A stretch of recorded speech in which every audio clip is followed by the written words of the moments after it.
Hi there. So I'm Brienne Brown. I am the executive director of the Whitewater Makerspace. We've been open for about a month and a half, so this is pretty exciting. This is the second show and tell that we've done here, but it's the third one that Mulberry Row has done, if you guys have heard of Mulberry Row. Anybody here heard of Mulberry Row? Yeah? Okay. So Mulberry Row is actually the regional makers, Fort Atkinson, Palmyra, a bunch of people, Watertown, people in the area who've been thinking about this for a while. In Whitewater, we just lucked out and managed to get a spot, a place to actually do the maker stuff. But there are people all throughout this region who are getting things done. So you'll find a lot of the people who are talking tonight are not from Whitewater. They're from all around here because we're trying to figure out who does what in this area. We've got 7 people. They're going to talk for 7 minutes. I'm doing my very best to wave you down and say you've got a minute left. I'll start waving around. That means you've got a minute left to talk. The 7 people we've got are Joan Schlough from Whitewater Middle School. Did I say your last name right? Schlough. Lincoln Inquiry Charter School. It's Links. Okay, Lincoln Inquiry Charter School. So I'm not sure why we got Whitewater Middle School from you. Okay, so there's the next person will be Steve Sorage from the 88 Charlies in Palmyra, restoring airplanes. I'm going to just start saying names because they're going to talk about what they do. Douglas Hustedt, David Buggs, who's the president here at Whitewater Makerspace, Wayne Getts, Lizzie Cook, and Mark, and I'm going to butcher your name. How do I say your last name? Dziewior. Say it again? Dziewior. Dziewior. Okay. D-Z-I-E. W-I-O-R, Dziewior. Okay. So Joan's going to go first. She's going to do a little intro before we actually do a little clip of the Rube Goldberg project they did, and then some of the kids are going to talk as well. All right. Hi, my name is Joan Schlough. I work at Lincoln Inquiry Charter School. This is Justin Stewart. He's one of the 4th, 5th grade teachers. Okay, so Justin and I worked very hard to get the community together. Some of the players were the Cultural Arts Center, the University of Whitewater, Wisconsin, especially the College of Education. And we had the STEM Academy from Fond Du-Lac also involved, and we were all teleconferencing during this whole 2-day build event.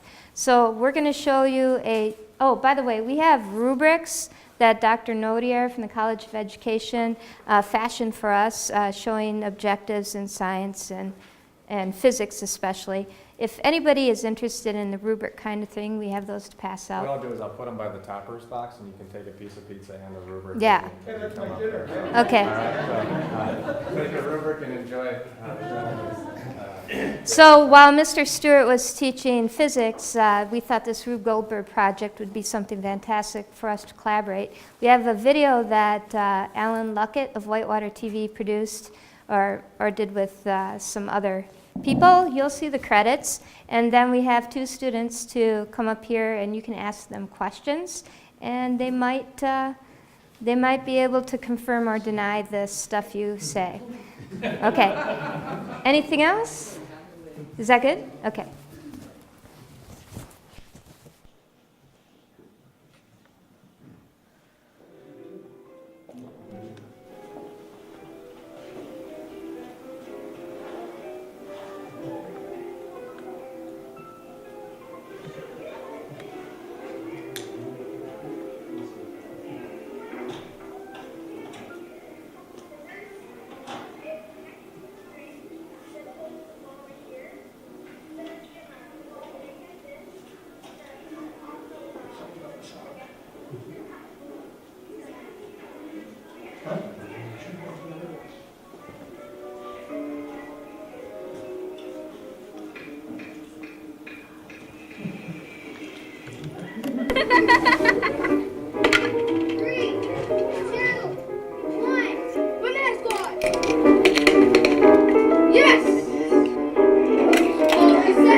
Abby, Madeline, you want to come up here and just show proof that you're actually there? After we did the build event in Mr. Stewart's classroom, we had another resource teacher named Mrs. Nosek ask a few questions. And some of them were like, how did you like building at the university? Does anybody want to? The alternate build site? No? You don't like that question? Another question was, do you remember any of them? Don't worry, I wrote them down. Were you successful? Not really. So, not at all, it didn't run through one time successfully? There were like a couple of times, but then it kind of failed. How did you like using the Polycom system and teleconferencing with Fond du Lac? What did you feel about it? That was pretty cool. We got to see other schools doing the same project as we were doing. Did you steal any of their ideas? No. Okay.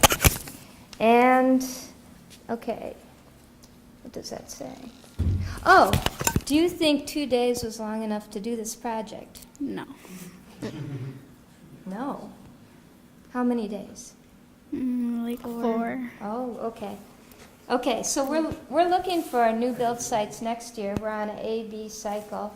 So we're not going to do it again this year, but next year we're going to. So if you're enthusiastic about having a bunch of elementary kids go through your sheds and take all your stuff and make machines, maybe we can work something out. Would you like to say anything about the experience as a whole? I liked it. It was pretty fun. Pretty cool. Does anybody have questions? I have a question. Was this a competition between schools? Not really. No? We called it a collaboration. Yeah, there was no competition factor. The idea between the communication was that the kids could share out their ideas in a different site. We were actually hooked up with that school through a consultant, Jen Wilson, who has worked with Lynx for a couple of years, and she was able to connect us with them. It was just mainly for brainstorming, allowing the kids to use the Polycom system that our school was able to purchase.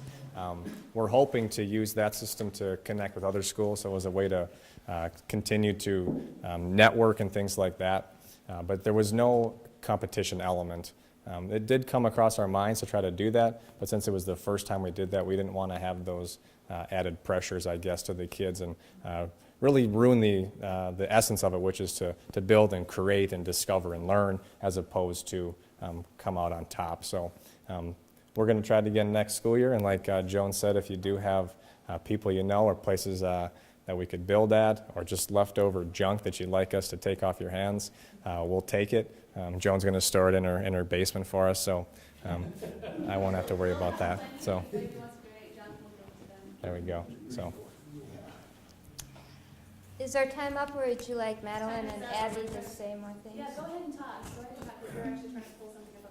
How does the Polycom system work schools? I mean, this is some kind of media connection thing? As far as it's a system like Skype, so you have to have another Polycom system in order to connect with it. And what was the reason why we use the universities, because they have the same system in place. So my classroom and 2 other classrooms were at the university building. So we had our Polycom system at a classroom at Lynx. We had the university site, and then we had the STEM school in Fond du Lac. So there was 3 of us all communicating, and we did daily check-ins. Correct. Yep, and of course we were going over different concepts and topics. The conversations actually went better than the one we got here. The girls, I think, are a little nervous, so if we maybe could get them to laugh, maybe we get a little bit more out of them. But yeah, it was a learning experience for all of us. They keep using the word fun. It really was, but there was a lot of great learning going on. And for the teachers, I have to say it was one of the I would say the funnest time I had, especially with the other teachers working so closely and collaborating and doing something that, because I feel in life all things are connected, and we had physics and art and music and, just a lot of creative problem solving. Yeah, you saw the kids with the gongs and the different devices. That was kind of the last thing to try to create some type of theme or element of music that would go along with as the ball or whatever it was, the levers falling, to try to give off that element of emotion to go along with it. And I think the question was posed earlier, were they successful? I think overall we definitely were. You saw the components of it worked, maybe the whole machine didn't work. The commercials now on TV give off the perception that it's really easy to make those. I think that the Rube Goldberg machines, I think I see them like in elementary, if you're an elementary fan out there, the new spin-off on Sherlock Holmes, right? Yeah, they've got a great one on there, and there's some other commercials that have done this. So we found that Panera. 2 days wasn't enough, but it's kind of what we allotted for, and it was our last assessment, kind of a way to integrate the arts as well as our science and technology standards that we're doing. So it was a lot of fun. Like I said, we're going to do it again next year. But Would you say we had a few seconds left? Yep. Oh, because I just wanted to ask, this is Dr. Bernhardt. She's our principal at Links Inquiry Charter School. Dr. Bernhardt, Thank you for putting me on the spot. would you say that you brought a scourge to your school? A scourge? No, it was fantastic. I went over to the university to watch them in action, and walking in at first you think, oh my gosh, this is chaos. And then as you start looking at what each of the kids are doing and listening to their conversation, you're realizing the planning and the depth of what they're thinking and the creativity that went into it, and then to watch the machines work. It was pretty awesome. No scourge. Okay. Oh, we have another question. How did you propose this to the children? I mean, how do you start this? You say make a Rube Okay, Goldberg machine. well, I think I can answer that question. I first of all, Rube Goldberg, if those of you are not familiar with him, he was a cartoonist, and I like to call him a kinesthetic artist. And so for me, I've been fascinated with him since Mousetrap. So I put together a video. Was it like short video, 14 minutes? And then they showed it to their kids in the classroom, and I talked it up. I ended up talking it up for like 2 months before everybody in 4-5 was ready, in the 4th, 5th grade level was ready to do it. And I think the kids, did you just think I was kidding around when I said we were going to do this build? Yeah? Okay. Well, anyway, Abby, I didn't really give you a chance to follow up. Did you have anything else to say? No? Are you dying to say one last thing? No? Okay, well, I'm really proud of them, and I'm really glad they came. So thank you, ladies.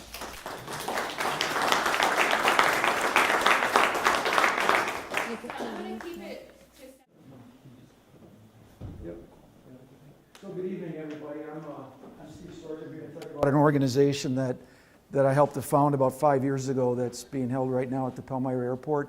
We're linked in with the STEM initiative, and I actually heard the group before me talk about it. It's the Science, Technology, Engineering, and Math initiative, where we're working with young high school and middle school age kids to attempt to keep them involved in technology, whether it be math, science, physics, engineering disciplines. And we're using old airplanes to demonstrate the practical applications of those expertise. So you can page down. It all started it started in 2005 when I was the Southeastern Wisconsin coordinator for the Experimental Aircraft Association's Build a Pilot program, and we've since launched and leveraged some of the local organizations. You can hit page down. We've teamed up, everybody knows where Palmyra is, so again. So we started working with a local flying club at the airport, and again, there was an EA chapter at the airport, another one, and there was a second flying club there, and then another one, I believe.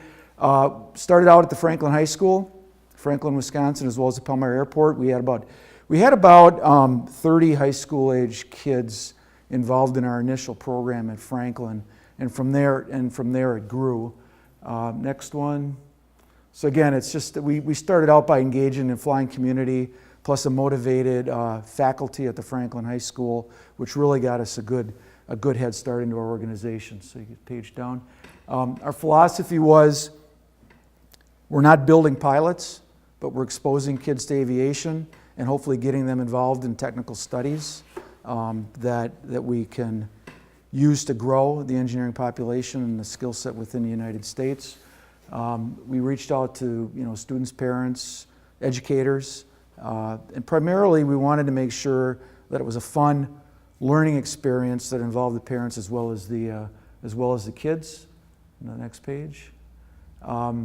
Use local pilots, like you said earlier. We had 3 flying clubs at the Pelmeyer Airport. We had the Franklin High School.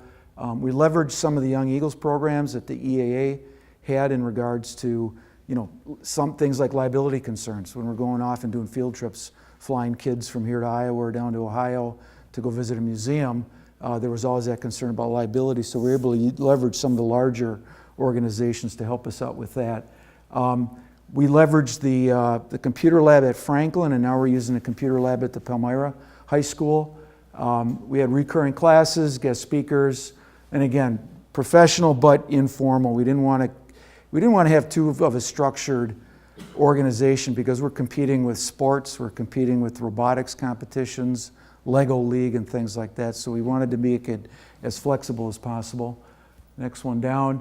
Again, our mission there, you can read it. It was to establish an organization that was wrapped around science, technology, and engineering, but using airplanes to demonstrate, the practical applications of that stuff. Strength of materials, why do you use wood versus steel, aluminum versus steel, fabric versus aluminum, and things like that. Why are wings built like a bridge structure? Why is it so light but yet so strong? We currently have quite a large group of not only local pilots but retired teachers and people from around the community that work with us on each Saturday. Go to the next page. I think I've got a series of pictures here. You could just slowly hit, this will give you an example of some of the things we do. You just keep, there's probably about 15 or so of them here. This will give you an idea of some of the tasks they work on, give you an idea of the age mix. So a couple of pictures of some of the field trips that we've gone on, some of the types of airplanes that we work on.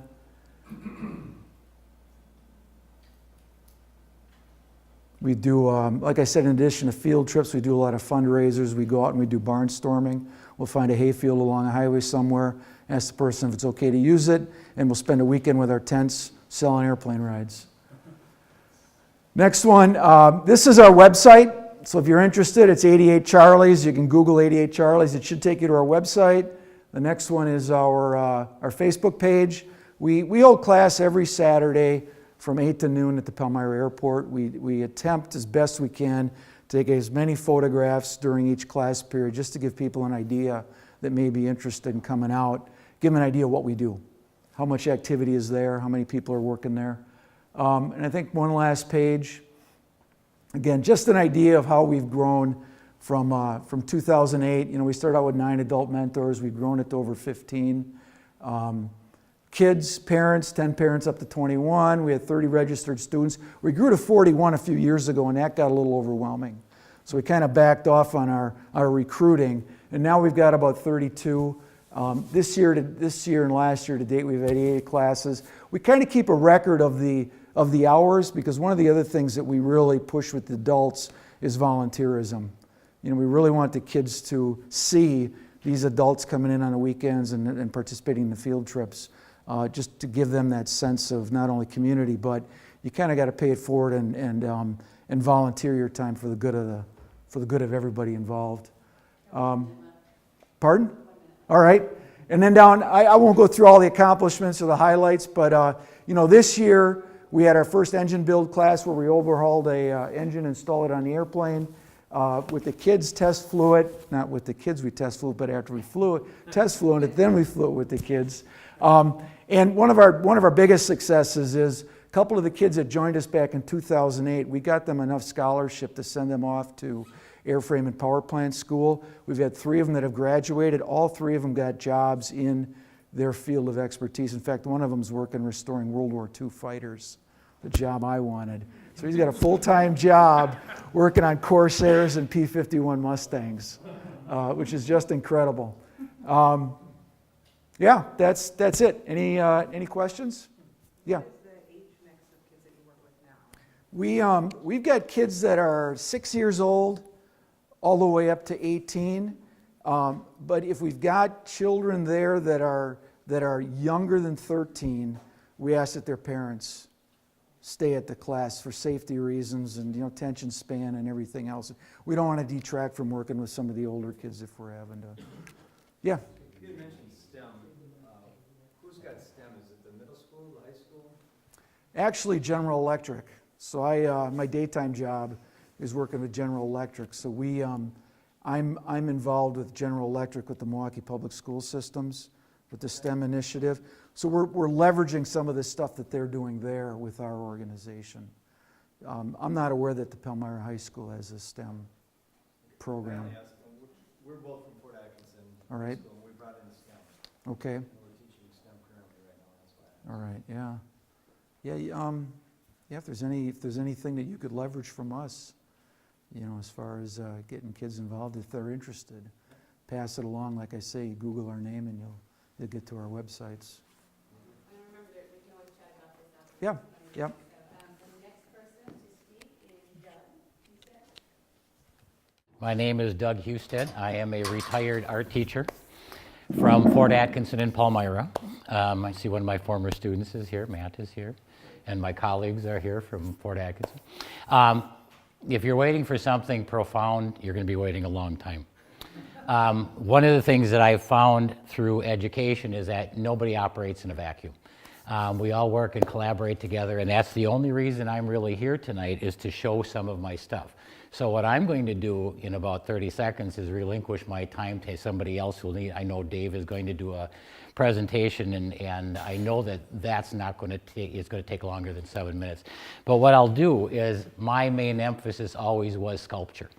I've played with plasma cutters, I've done jewelry making, I have some clay pieces in here, and I have some just things that I used to do with my students. Additive sculpture, subtractive sculpture, and I'm very open to teaching that to anybody that's willing to listen or wants to learn it. So anyway, what I'll do is, after all the presentations, I'll just lay this stuff out and I'll be around, and if you have questions, just feel free and I'll explain as much as I can about it. And like I said, the whole idea for me now is to try and take my sculpture a step further, start playing with it in different ways. All right, I'll put it out after the presentations are done. Thanks.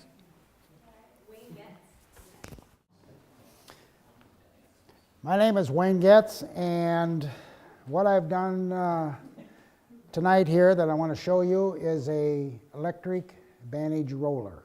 It was designed for the medical field of people that had, for example, lymphedema.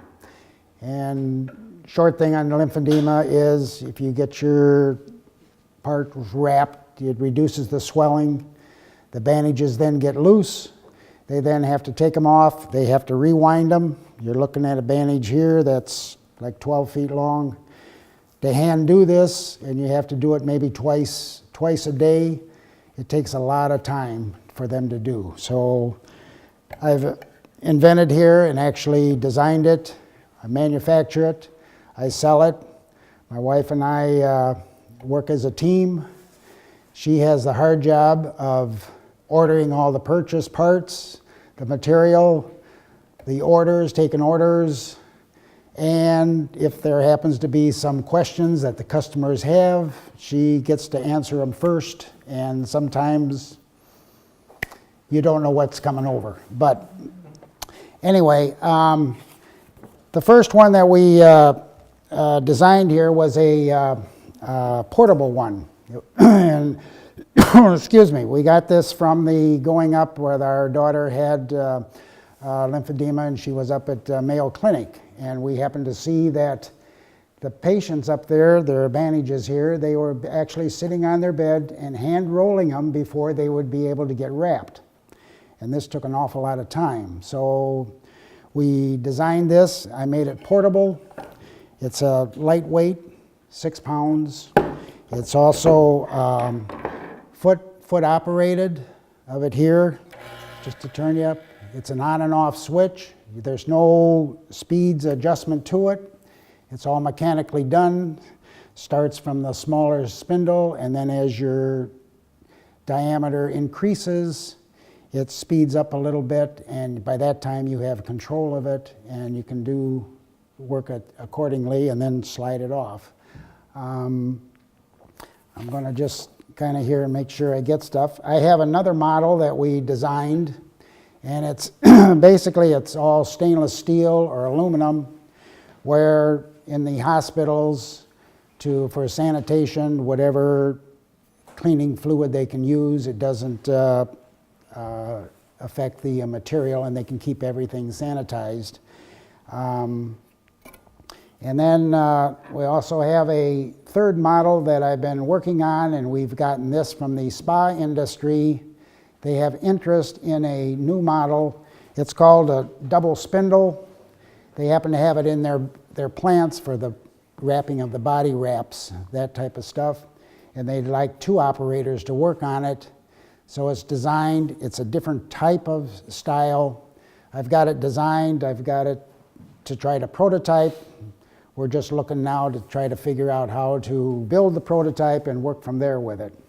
Prototyping this here probably took us through a period of maybe a good year. We tried something, didn't work, that type of stuff. And some of the other things here I have, and I'm going to just kind of show it to you real quick. We have 2 little bars here in front. They're known as a guide bar. As you wrap stuff, it might wrinkle on you. When it does, you just release your button there, stop it, and you're able then to take the bandage and actually roll it back, take the wrinkle out, and then continue on, and you don't have to unwrap everything for this. So other than that, we've got, let's see, and what makes this kind of unique on it, I have what designed in here, what they call a starter spring to start something on a bandage. I have a spindle with a little wire underneath it. And with this little wire underneath it here, I can sit there and I can wind this up. You can imagine trying to do this by hand. You know, it takes kind of, all right. There was less than 8 seconds. They're ready to go and they can have another one. And it's going to save the people an awful lot of time to do this particular little unit here. Also then, this is also made for the different widths we have. They go anywhere from a 1/2 inch, where they sometimes wrap fingers, or up to 8 inches. To do this on the smaller ones, sometimes you might need a double guard. I just brought a spindle here with it showing. And what this is just a little guide on there. Adjust it so it's in between, push it down, and we're stopped, and you can go between the 2. Makes it a little easier. After you once use it a while, you don't really use this. You can end up doing it by hand. I saw a fellow up at Mayo's. He was doing it, and he was doing 2 small bandages at the same time on the unit, 1 in each hand and going there, and they look perfect. So it can be done. It just takes a little practice on it. What we're doing here, and my biggest problem is here, and maybe somebody can help us out on it, is we're trying to find a way to market this a little bit better. There's many ways of trying to do it, and I'm looking for help, or even, you know, to help out in financially or something else on it. But the thing is, we can make it. We have a very good product for it. We have very few returns. We've been out over like 10 years on it, and we've had a couple come back that the customer damaged it. They actually broke it and bent it and that kind of stuff. Misuse. But other than that, it's all self-lubricant. There's no lubrication at all to it. It's all self. It's a small little motor, little gear motor in there, and that's all designed in that particular thing, so you don't have to do any adjustments of it. And so other than that, I've got, you know, just to show you again here a little bit on it. Oops, I don't need to show you. Are you going to talk about Pond De-icer as well? Yes. Is there a couple? About 3 minutes? All right. I'll leave this here where they have it, and anybody that, you know, has some questions on it, I'll be here and I can show you some more on it. You have a patent for it as well, right? Well, Or you're working on it? patents are very tricky. I have a patent on a golf club, but I do not have, patents have to be all broken down. You have to take everything and analyze everything on it. So as of this, I haven't really researched on it. There is no other product like this on the market right now. The ones that did have, I outdid them and made it cheaper, so anyway. Here is a sketch of a de-icer pond. We happen to have the opportunity of having a pond in our backyard.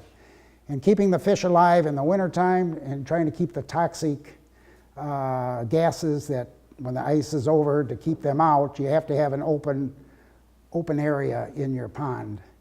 There are many units out that have floating ponds, but they're very expensive and they take a lot of energy.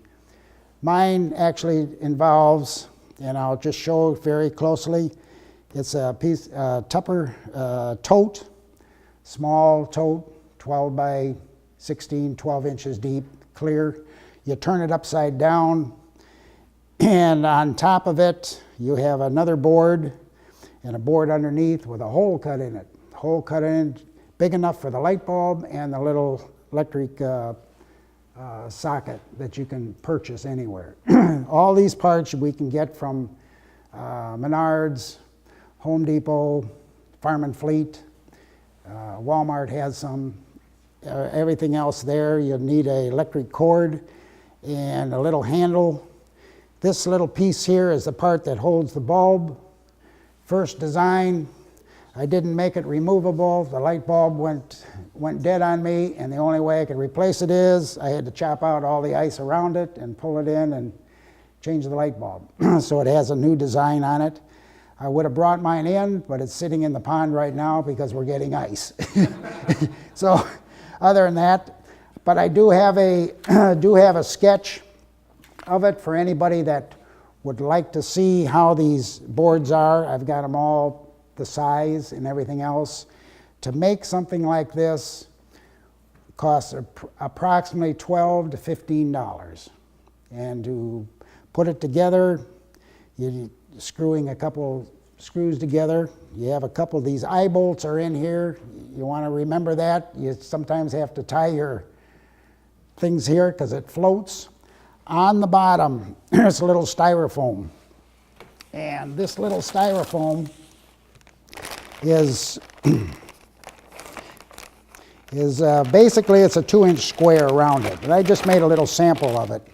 This representing the tote. And you just have styrofoam around it, run it through with a little wire, twist it and hold it in place. Then to add a little bit more flotation of it, just for the weight of it, you can add your, what they call the great stuff. You've seen it and they use it for insulation. Take the great stuff and just beat it all the way around. It goes in there and it soaks it up, and you have plenty of flotation for this to do that. The other thing is, the other nice thing about this is, this only works on a 40-watt light bulb, and it'll keep it your open ice no matter what the temperature is around here. When I have it in, I don't care how cold it gets. The other nice little thing about it is, so you don't have to keep doing it on it, you can buy one of these little, what they call a thermal cube. This one here is set for 35 degrees. You plug that in, plug in your extension cord with a light. At 35 degrees, this thing's going to pop on and keep that water open all the time. If it gets below that, that's when it pops on. If it goes over 35, your light bulb shuts off. And it's a very inexpensive little unit to make. It's actually a lot of fun, doesn't take high tools and any of that type of stuff. And other than that, I think I've covered everything here that I wanted to try to get across for you to kind of give you an idea of what this, and this is be a nice project for anyone in a, that does have a pond, and maybe, you know, your sons or daughters some there would like to help you out, they got something there where they can have a good time too. I saw you back there waving your hand. Okay. Other than that, I'm going to leave this here, and I will be here to help you. I do have little drawings made up for this particular pond here where you can actually get the boards and see the material and just what you have to do. It's all kind of hand sketched. Other than that, I want to thank you for listening. Thank you.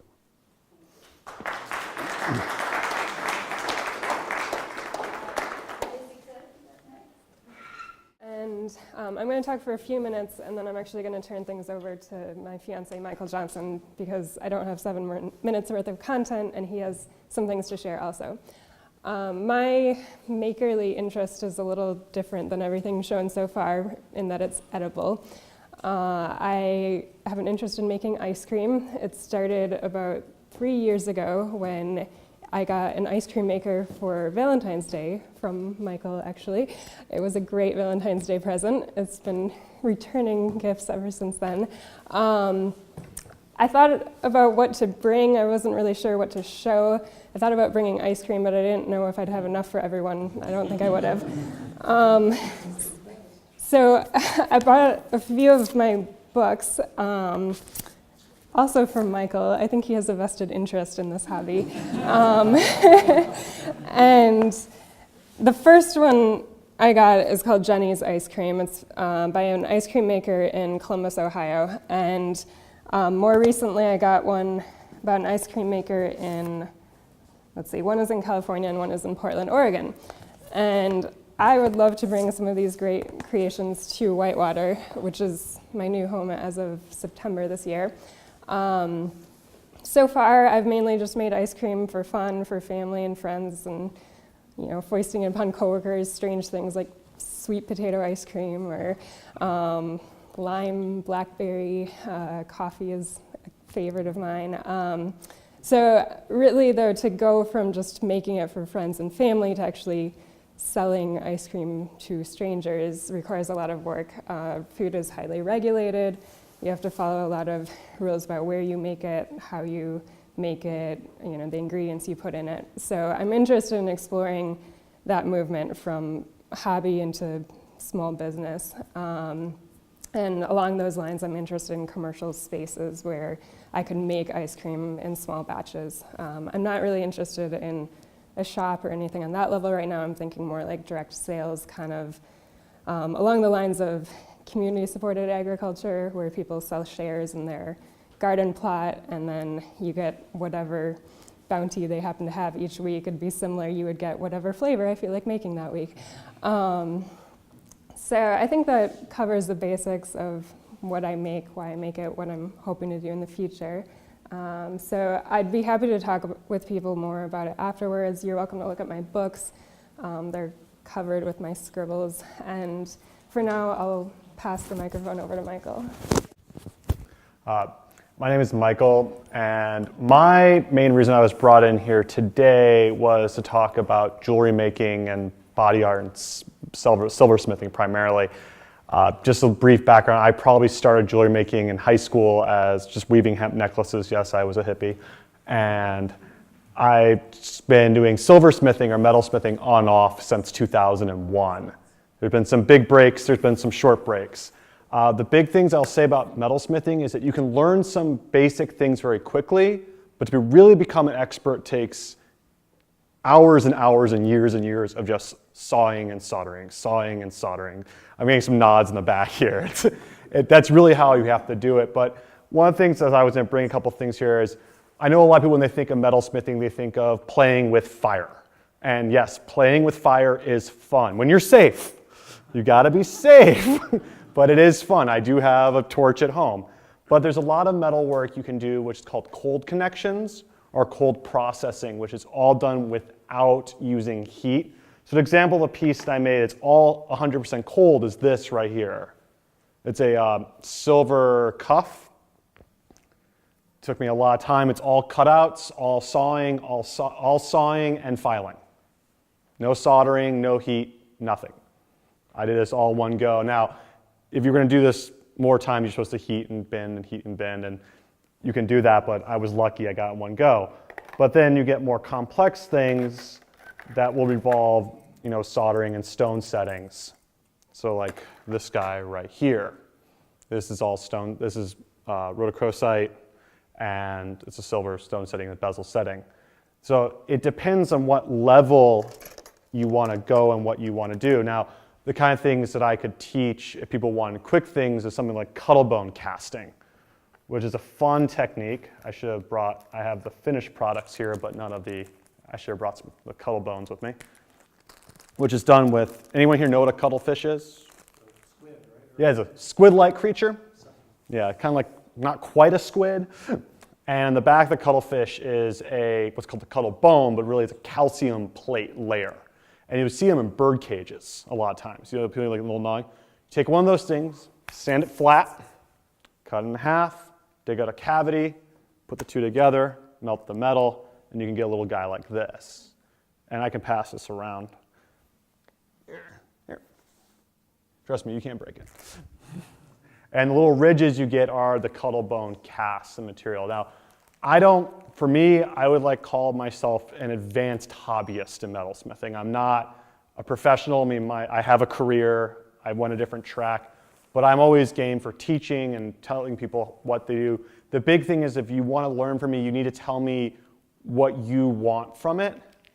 Because if you're someone like, I just want to come and I'm going to make my girlfriend's engagement ring, I'm going to be like, yeah, talk to me in 5 years, after you do a lot of. Now, if you're like, I just want to make a simple cuttlebone cast and go home, or make a simple ring, that's a different story. If you're like, I really want to learn this stuff, can I meet with you and work with you while you're working? I can do that kind of relationship also. Just, as I said, it's one of those things, you can learn a couple things real fast, but to really get to the next level, it's a long plateau. And I'll be here afterwards, just if you want to have more questions.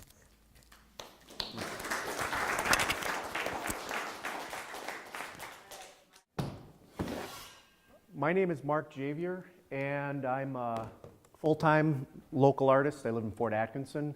I also am a professor at the university here in the art department. And what I wanted to talk to you guys about today is I do metal casting in bronze, iron, and aluminum.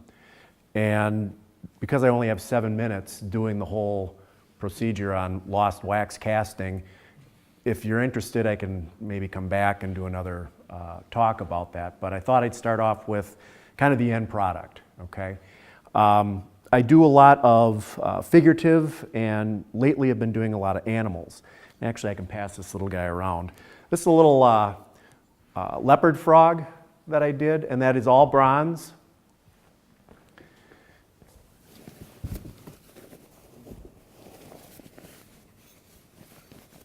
And this is the raw bronze. This is what the raw bronze looks like. It's a little painted turtle.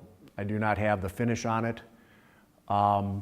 But I do everything from the sculpting. I sculpt in oil-based clay. I make the mold, and I do everything but the casting for now. I just don't have the volume to justify building a furnace, doing all the other things necessary. But I do have the plans to build a furnace, and the technology for shell. And again, if you're interested, I can come back and do a little more in depth. I'll pass this around. This is another little guy I just finished this summer. Okay, there's 3 little bunnies.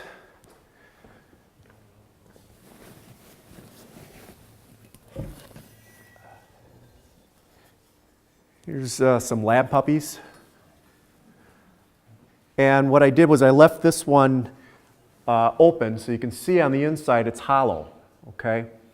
This is, if this was solid, this would weigh probably 40 pounds.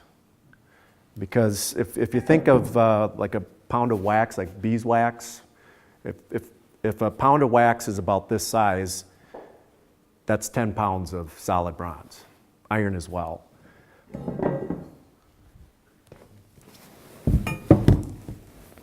Little painted turtle. And how I get the coloring on this is I use various acids. And through either heat or just regular room temperature, I apply the chemicals. And I change the color. It reacts with the bronze. And bronze is made up of mostly copper and a little bit of lead, a little bit of tin, and a little bit of zinc. But it's the copper is what takes the patina. Finished this about in August, just released that. I also do one-of-a-kind art, but these are, I do limited edition. So this is an edition of 100. Once the 100th piece is sold, I destroy the mold and we make no more. Currently I'm working on a couple of bigger pieces, bigger than this. One is a life-size peacock with the tail down. I'll try and hold this up. This is about 40 pounds. This is a little pig, mother pig and her 5 little piglets. I got a little guy stuck back here, and you guys can come up. I'll try and make some more room so I don't take up everybody's space. But the title of this one is, "And These Little Piggies Had Plenty," because I just finished nursing. So along with that life-size peacock, which is going to be about 7 foot tall, because the tail itself is 5 foot, so it'll be on a big pedestal and the tail will drape down. I'm working on a great blue heron, life-size great blue heron, and 3 little fox kits that are about this big sitting on a rock. Okay, they're in clay. I didn't feel comfortable bringing them because clay is very malleable and it can get damaged. Also, I'm working on something kind of fun. That pink insulation, that foam. I also carve with that, and you can cast with the lost foam method. And I'm making a yard art ornament, which is a 3 foot tall frog skeleton. I've got it all drawn out, and I'm probably going to start cutting out the main pieces, and then I use a hot wire or hot knife. How am I doing for time? 1 minute left. Okay. Do you guys have any questions? Yes. Where do you do your pouring at? I have a commercial foundry do it right now out in Loveland, Colorado. So I ship them wax, and then they ship me rough bronze, and then I do all the metal finishing, the welding. This, for example, is 5 pieces. I weld that all together, make sure all the welds are invisible, and then I put the finish on. Where do you market them? Who has? Did you say Oh. A series of 100? Yes. I've got a website. I go to shows around the United States and Facebook. I've got a Facebook. What's the web address? www.markdziewior.com. Or Facebook is Mark MarkDZIEWIOR artist. I know I spoke a little fast, but like I say, I'll move some of this stuff around. But yes. For your animals, do you use like stuffed animals? I mean, do you use taxidermy? Animals? I'm constantly working with as much with a live animal as I can. I take my own reference shots. I come up with the composition, and I rely on the photographs just for the anatomy. For example, the little pigs and the mother was totally made up by myself. I had a former student that raised pigs. I spent a lot of time out there photographing and sketching, and I I'm really kind of a stickler on anatomy. So I try not to work from either other artwork or other sculptors or from taxidermied pieces. Any other questions? Or am I done? Yeah. Okay. Thank you. You bet. You bet.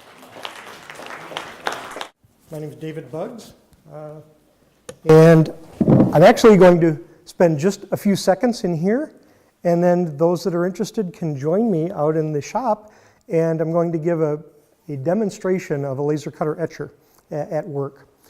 Laser cutter etchers are useful in many different ways.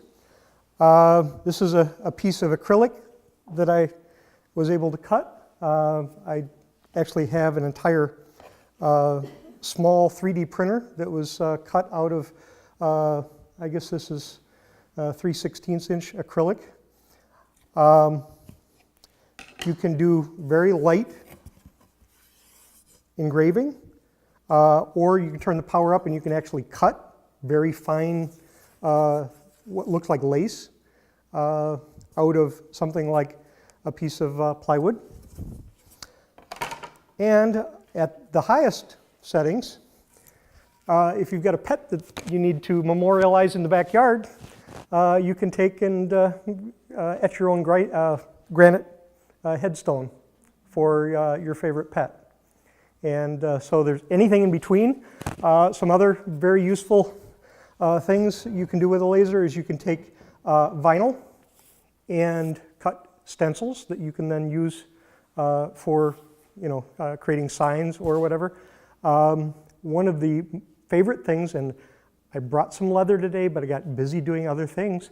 One of my favorites is to take either a name or an image of someone and actually etch it into leather, like a purse. So you take a very cheap plain purse, you lay it in, you make sure that you get everything flat, and then you can actually take and etch somebody's image into the side of it.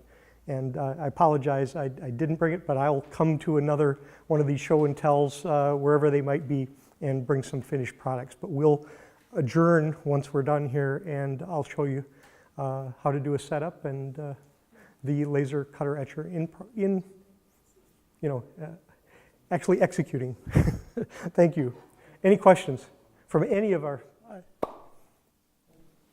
All right, well, on behalf of the Whitewater Makerspace, thank you all for taking your time this evening.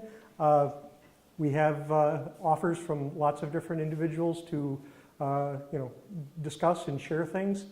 I'll also be around after. I've got a bunch of projects going on. I've got 3D printers in the back. I've got a supercomputer back on a table back here. We just kind of laid some floor here and we need to get that finished.